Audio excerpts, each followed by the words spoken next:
Guyyaa tokko jaalalleewwanii fi saahibban isaa osoo karaa waliin deemaa jiranii tujjaartichi tokko deemaa itti dhufe. Hortu jeen ana baantaa jeninis lakkii isii miti isiidhaan baana jeen. Isiinis deemaa itti dhufte. Yeroo deemaa itti dhuftu maallaqa baasee itti kanne.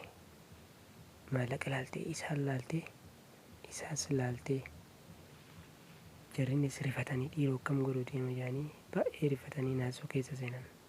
Isinis maallaqa laaltee deebisteef hin fadhu jetteeni. Innis laa maallaqa kannee fi isii fudhachuun keenatti fakkaattee eeguu laalu walumaan kan ilaallu ta'a. Lammaffaa ammas hogguu deebi'anii ilaalan kunoo boorsaa guutuu gad darbe qaamee waan taatee walumaan kan ilaallu ta'a. Maaltu keessa jireenyaa suuta sodaataa itti deemtee boorsaa suuta jettee bante. Yeroo boorsaa adda qabdu maaltu akka keessa jiru meegaa walumaan laalla. Rifatan isaanis dhiiroo maali jaanii kunoo maallaqa dila kanaa keessa jira. Mataa qabatan bakka maaliin dillee kanaa kun jaanii baay'ee gammadan gaabu. Mataa qabatanii gatta'an kunoo ummata dharraa maallaqa dhukkee irraa kaasan inni calma jeequs sarjii na keessa ta'a. Isinis boorsaa gad deebistee gaafana walitti cuftee akkam akka gootu walumaan laalagaame. Boorsaa hin fadhu hin barbaadu jettee deebisteef. Kiyyaan kun kunoo miskiinummaan dhukkee irraa kaastee jirti.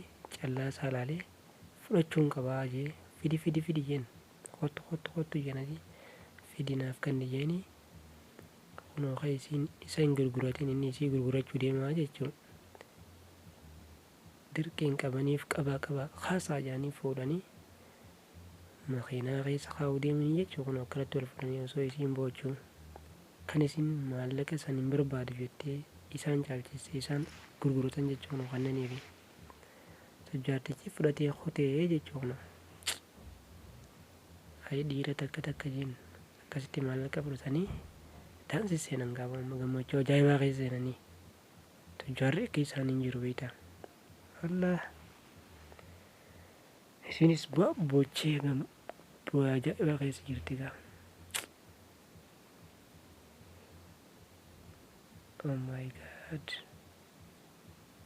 Daawwitiidhaan laaltee maalti jedhan jettee naaf dhaabii jetteen makiinaa jechuudha.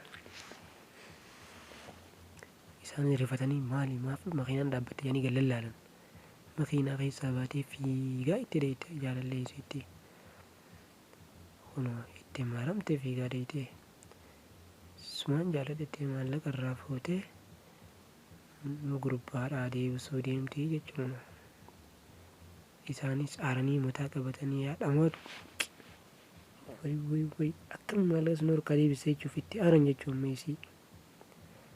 Uummanni garaan gubatu gara manaatti waliin deemanii jechuudha.